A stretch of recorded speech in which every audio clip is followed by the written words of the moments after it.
മക്കളെ, കേരളത്തിൽ Ayurveda, homeo, Siddha, Unani, medical അനുബന്ധ കോഴ്സുകളിലേക്കുള്ള രണ്ടാം റൗണ്ട് സ്ട്രേ വേക്കൻസി ഫില്ലിങ്ങിൻ്റെ പുതിയ ഓപ്ഷൻ രജിസ്റ്റർ ചെയ്യാനുള്ള അവസരം ഇപ്പോൾ നിലവിലുണ്ട്. അപ്പോൾ അതിൻ്റെ നോട്ടിഫിക്കേഷനാണിത്. 2025 റൗണ്ട് 1 സ്ട്രേ വേക്കൻസിയിലെ റൗണ്ട് 1 കഴിഞ്ഞിരുന്നു. അതിനുശേഷം ബാക്കി വന്ന സീറ്റുകൾക്കുള്ള അലോട്ട്മെൻറ്റാണ് ഇപ്പം നടക്കുന്നത്. അപ്പോൾ കോഴ്സ് ഓൾറെഡി ഞാനിവിടെ മെൻഷൻ ചെയ്തിട്ടുണ്ട്. ഇതിനുള്ള സമയം നവംബർ 25 ഉച്ചയ്ക്ക് 12:30 വരെയാണ്. അപ്പോൾ ഇടയ്ക്ക് നവംബർ 17 പുതിയ രജിസ്ട്രേഷൻ കൊടുത്തിരുന്നു. അങ്ങനെ രജിസ്റ്റർ ചെയ്ത കുട്ടികൾക്കും ഇതിൽ പങ്കെടുക്കാം. മുമ്പ് റാങ്ക് ലിസ്റ്റിലുള്ള കുട്ടികൾക്കും പുതിയതായിട്ട് റാങ്ക് ലിസ്റ്റിൽ ഉൾപ്പെട്ട കുട്ടികൾക്കും ഒക്കെ ഇതിൽ പങ്കെടുക്കാം. ഇനി ഓൺലൈൻ സ്ട്രേ വേക്കൻസി ഫില്ലിംഗ് അലോട്ട്മെൻറ്റിൽ പങ്കെടുക്കാൻ ആഗ്രഹിക്കുന്ന കുട്ടികൾ c.kerala.gov.in എന്നുള്ള സൈറ്റിൽ കയറി അവരുടെ കാൻഡിഡേറ്റ് പോർട്ടലിൽ ലോഗിൻ ചെയ്ത് കഴിഞ്ഞാൽ സ്ട്രേ വേക്കൻസി ഓപ്ഷൻ രജിസ്ട്രേഷൻ എന്നുള്ള മെനു ഉണ്ടാവും. അത് ക്ലിക്ക് ചെയ്താൽ ഓൺലൈനായിട്ട് ഓപ്ഷൻ രജിസ്റ്റർ ചെയ്യാം. ഇനി ഈ സ്ട്രേ വേക്കൻസി നടക്കുന്ന സമയത്ത് ഉണ്ടാവാനിടയുള്ള ഒഴിവുകളും ഈ റൗണ്ടിൽ തന്നെ ഫില്ല് ചെയ്യും. ഇപ്പോൾ ഓൾറെഡി ഒരു അലോട്ട്മെൻറ്റ് ലിസ്റ്റ് പബ്ലിഷ് ചെയ്തിട്ടുണ്ട്. അപ്പോൾ കീമിൻ്റെ സൈറ്റിൽ നിങ്ങൾക്ക് ഒരു അലോട്ട്മെൻറ്റിന് വേണ്ടി ഒരു വേക്കൻസി ലിസ്റ്റ് പബ്ലിഷ് ചെയ്തിട്ടുണ്ട്. അപ്പോൾ അതിൽ ഓരോ കോഴ്സിനും എത്ര സീറ്റുണ്ട്, ഏത് കാറ്റഗറിക്കാണ് എന്നുള്ളതും കോളേജുകളുടെ ലിസ്റ്റും ഒക്കെ ഉണ്ട്. അപ്പോൾ ആ വേക്കൻസിയും പ്ലസ് ഇനി ഒഴിവ് ഉണ്ടായാൽ അതും എല്ലാം ചേർത്തിട്ടാണ് ഈ റൗണ്ടിൽ നടക്കുക. അപ്പോൾ അതുകൊണ്ട് നിങ്ങൾക്ക് താല്പര്യമുള്ള എല്ലാ കോളേജും കൊടുക്കാം, ഏത് കോഴ്സും കൊടുക്കാം. അല്ലാതെ ആ വേക്കൻസിയിലുള്ള കോളേജും വേക്കൻസിയിലുള്ള കോഴ്സും തന്നെ വേണമെന്ന് നിർബന്ധമില്ല. നിങ്ങൾക്ക് താല്പര്യമുള്ള ഏത് കോഴ്സും ഏത് കോളേജും കൊടുക്കാം. ഇനി പ്രത്യേകം ശ്രദ്ധിക്കണം, അലോട്ട്മെൻറ്റ് കിട്ടിയാൽ പ്രവേശനം നേടും എന്ന് ഉറപ്പുള്ള കോളേജും കോഴ്സും മാത്രമേ ഓപ്ഷനിൽ കൊടുക്കാവൂ. ഇനി ഇതുമായിട്ട് ബന്ധപ്പെട്ട് ശ്രദ്ധിക്കേണ്ട കാര്യങ്ങൾ അവർ കുറേ റെഗുലേഷൻസ് പറഞ്ഞിട്ടുണ്ട്. ഒന്ന്, ഫസ്റ്റ് റൗണ്ട് സ്ട്രേ അലോട്ട്മെൻറ്റിനെ തുടർന്ന് കോളേജുകളിൽ പ്രവേശനം നേടിയവർക്ക് സെക്കൻഡ് റൗണ്ടിന് അർഹതയുണ്ടായിരിക്കില്ല. ഇപ്പോൾ റൗണ്ട് 1 സ്ട്രേ വേക്കൻസിയുടെ റൗണ്ട് 1 സീറ്റ് കിട്ടിയ കുട്ടിക്ക് റൗണ്ട് 2 സ്ട്രേ വേക്കൻസിയിൽ പറ്റൂല. അതേപോലെ ഒന്നാം റൗണ്ട് ഫസ്റ്റ് റൗണ്ട് സ്ട്രേ വേക്കൻസിയിൽ അലോട്ട്മെൻറ്റ് കിട്ടിയിട്ടും ജോയിൻ ചെയ്യാത്തവർക്കും ഇതിൽ പങ്കെടുക്കാൻ അർഹതയില്ല. റൗണ്ട് 1 അതായത് സ്ട്രേ റൗണ്ട് 1 അലോട്ട്മെൻറ്റ് കിട്ടി ജോയിൻ ചെയ്ത കുട്ടിക്കും പറ്റൂല. അലോട്ട്മെൻറ്റ് കിട്ടിയിട്ട് ജോയിൻ ചെയ്യാതെ ഇരുന്ന കുട്ടിക്കും ഇവിടെ രജിസ്റ്റർ ചെയ്യാൻ പറ്റൂല.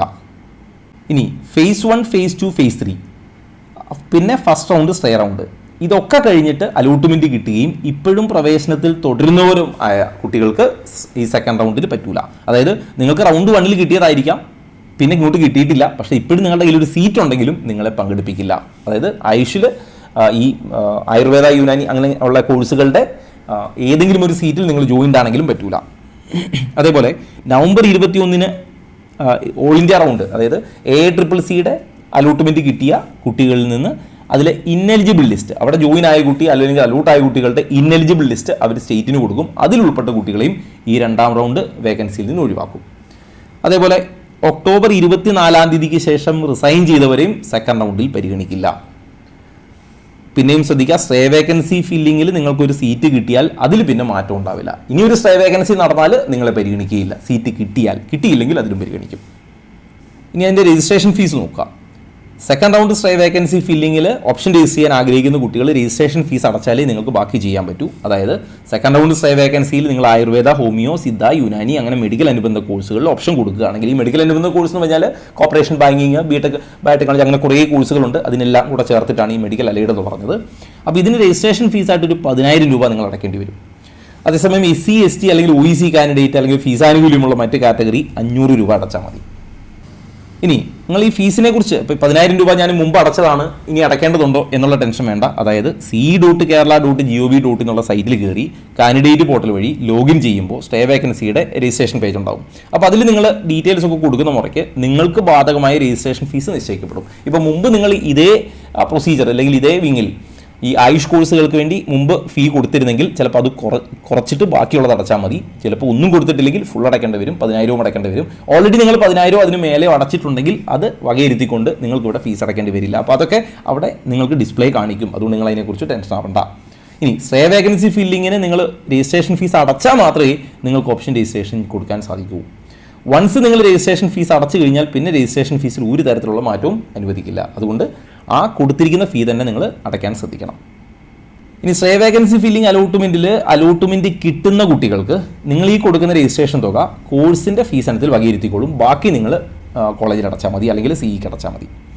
ഇനി സേ വേക്കൻസിയിൽ നിങ്ങൾക്ക് അലോട്ട്മെന്റ് ഒന്നും കിട്ടിയിട്ടില്ലെങ്കിൽ ആ രജിസ്ട്രേഷൻ ഫീസ് ഈ പ്രോസസ്സ് എല്ലാം തീർന്നതിന് ശേഷം റീഫണ്ട് വന്നുകൊള്ളും. അപ്പോൾ അതിൻ്റെ അപ്ഡേറ്റ് വീണ്ടും ഉണ്ടാവും, അപ്പോൾ ഞാൻ അറിയിക്കാം. ഇനി സേ വേക്കൻസി ഫില്ലിംഗ് അലോട്ട്മെന്റ് കിട്ടിയ ശേഷം പ്രവേശനം നേടാത്ത കുട്ടികൾക്കും അല്ലെങ്കിൽ സേ വേക്കൻസി ഫില്ലിങ്ങിൽ അലോട്ട്മെന്റ് എടുത്ത് അല്ലെങ്കിൽ മുൻ റൗണ്ടുകളിൽ അലോട്ട്മെന്റ് എടുത്തതിന് ശേഷം പിന്നീട് റിസൈൻ ചെയ്യുകയോ ചെയ്ത കുട്ടികൾക്ക് രജിസ്ട്രേഷൻ ഫീ പെനാൽറ്റി ആയിട്ട് കണക്കാക്കും. മാത്രമല്ല അവർ കോമ്പൻസേഷൻ അടയ്ക്കേണ്ടിയും വരും. അപ്പോൾ അതുകൊണ്ട് ഒരിക്കൽ കൂടി ഓർമ്മിപ്പിക്കുന്നുണ്ട്, അലോട്ട്മെന്റ് കിട്ടിയാൽ പ്രവേശനം നേടും, പഠനം തുടരും എന്ന് ഉറപ്പുള്ള ആ കോളേജും കോഴ്സും മാത്രമേ ഓപ്ഷനിൽ കൊടുക്കാവൂ.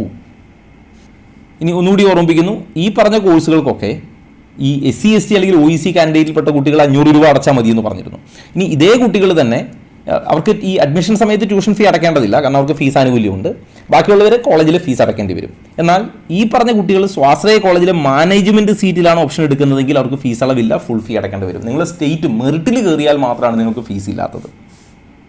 ഇനി അലോട്ട്മെന്റ് ഷെഡ്യൂൾ നോക്കുക. 21-ാം തീയതി ഓപ്ഷൻ രജിസ്ട്രേഷൻ ആരംഭിക്കുന്നു. 25-ാം തീയതി നവംബർ 25-ാം തീയതി ഉച്ചയ്ക്ക് 12:30 ഓപ്ഷൻ രജിസ്ട്രേഷൻ അവസാനിക്കും.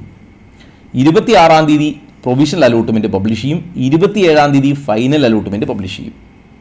28 തുടങ്ങി 30 വരെയുള്ള സമയത്ത് നിങ്ങൾക്ക് കോളേജിൽ ജോയിൻ ചെയ്യാനാണ്. ബാക്കി ക്ലറിക്കൽ ജോബാണ്. നിങ്ങൾക്ക് 28 തുടങ്ങി അലോട്ട്മെന്റ് കിട്ടിയ കുട്ടികൾക്ക് 28 തുടങ്ങി 30-ാം തീയതി വരെ കോളേജിൽ ജോയിൻ ചെയ്യാനുള്ള സമയമുണ്ട്. ഇനി സേ വേക്കൻസി ഫില്ലിങ്ങിൽ അലോട്ട്മെന്റ് കിട്ടിയ ശേഷം പ്രവേശനം നേടാതിരിക്കുകയോ പ്രവേശനം നേടിയ ശേഷം വിടുതൽ വാങ്ങുകയോ റിസൈൻ ചെയ്യുന്ന കുട്ടികളെ ഇനിയൊരു റൗണ്ട് ഉണ്ടായാൽ പരിഗണിക്കില്ല. അത് ഞാൻ മുമ്പ് പറഞ്ഞു, ഒരിക്കൽ കൂടി ഓർമ്മിപ്പിക്കുന്നു. ഇനി ഇതുമായിട്ട് ബന്ധപ്പെട്ട മറ്റ് അപ്ഡേറ്റുകൾ വരികയാണെങ്കിൽ ഞാനത് കമ്മ്യൂണിറ്റിയിൽ പോസ്റ്റ് ചെയ്യാം. കമ്മ്യൂണിറ്റിയുടെ ലിങ്ക് ഞാൻ ഇതിൻ്റെ കമൻറ്റ് ബോക്സിൽ പിൻ ചെയ്തിട്ടുണ്ട്. മാത്രമല്ല ഈ വേക്കൻസി ലിസ്റ്റും, അതായത് എത്ര വേക്കൻസി ബാക്കിയുണ്ട് എന്നുള്ളതിൻ്റെ വേക്കൻസി ലിസ്റ്റും ഞാൻ ഓൾറെഡി കമ്മ്യൂണിറ്റിയിൽ പോസ്റ്റ് ചെയ്തിട്ടുണ്ട്. നിങ്ങൾക്ക് അത് സിയുടെ സൈറ്റിൽ നിന്ന് കിട്ടും. ഇനി അതല്ല നിങ്ങൾക്ക് കമ്മ്യൂണിറ്റിയിലുണ്ടെങ്കിൽ കമ്മ്യൂണിറ്റിയിൽ നിന്ന് കിട്ടും, ഇല്ലെങ്കിൽ നിങ്ങൾക്ക് നേരെ സിയുടെ സൈറ്റിൽ കയറിയാലും ആ ലിസ്റ്റ് കിട്ടും. അത് തന്നെയാണ് ഞാൻ അവിടെ ഷെയർ ചെയ്തിരിക്കുന്നത്. എൻട്രൻസ് സംബന്ധമായ വാർത്തകളും അപ്ഡേഷനുകളും ഏറ്റവും വേഗം ആധികാരികമായി അറിയാൻ സബ്സ്ക്രൈബ് ചെയ്യുക, ബെൽ ഐക്കൺ അമർത്തുക. ഈ വീഡിയോ മറ്റു സുഹൃത്തുക്കളിലേക്കും ഷെയർ ചെയ്ത് നൽകുക.